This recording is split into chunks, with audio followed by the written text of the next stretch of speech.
और ये काल क्या दाव लगाता है, ये सबसे पहले आपका नाम खंडित करवाता है, चाहे किसी तरह करवाना पड़े। और नाम खंडित होने के बाद फिर परमात्मा की पावर से आप डिस्कनेक्ट हो जाते हो, परमात्मा का संरक्षण नहीं रहता आपके ऊपर, तो वहां फिर आप पर यू काल चोट मार देता है।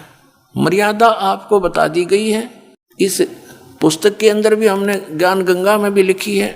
मर्यादा ठीक रखो, आपके घर में सुख, शरीर में सुख, और आपकी आयु, आप जितना जीवन चाहोगे उतना ले लेना मालिक से, पर भक्ति के लिए लेना। केवल भक्ति के लिए मांगोगे तो मिलेगा, यहाँ की बकवादों के लिए मांगोगे तो नहीं मिलेगा।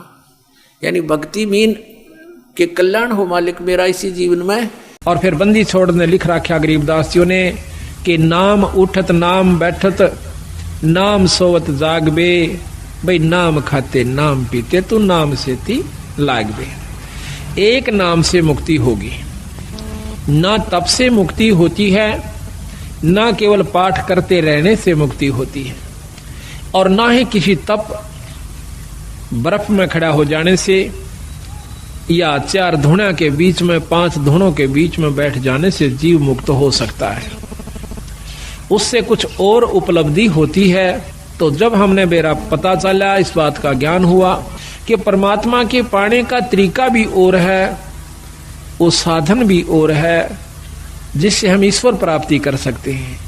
सिद्धि प्राप्ति नहीं करनी अपन, तब से सिद्धियां आ जाती हैं। और कोई मौन बैठ जाता है 6 महीने, साल भर, 2 साल, 4 साल, वर्ष, तो उसको भी सिद्धियां आ जाती हैं। उन सिद्धियों से छोटे मोटे चमत्कार हो जाते हैं। लेकिन बंदी छोड़ महाराज कहते हैं कि ये अष्ट सिद्धि, 9 निधि, ये भी हमें नहीं आवश्यकता।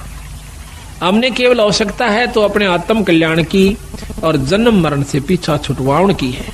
वो कैसे छूटे हमने इस बात, तो सतगुरु महाराज ने हमें बताया कि जिस प्रकार मैंने कार्य किया, जिस प्रकार मैं रहा, मेरी रहनी को देखो।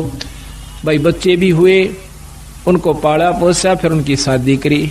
तो उन्होंने हमें ये बताया कि भाई इस वहम में मत रहना कि भक्ति वही लोग किया करते हैं जिन्होंने दाढ़ी बढ़ा रखी हो, सिर पर जटा बढ़ा रखी हो, या बहुत बड़े संस्कृत के ज्ञाता हो, चारों वेदों को बहुत ही लतीफेदार ढंग से सुना रहे हो।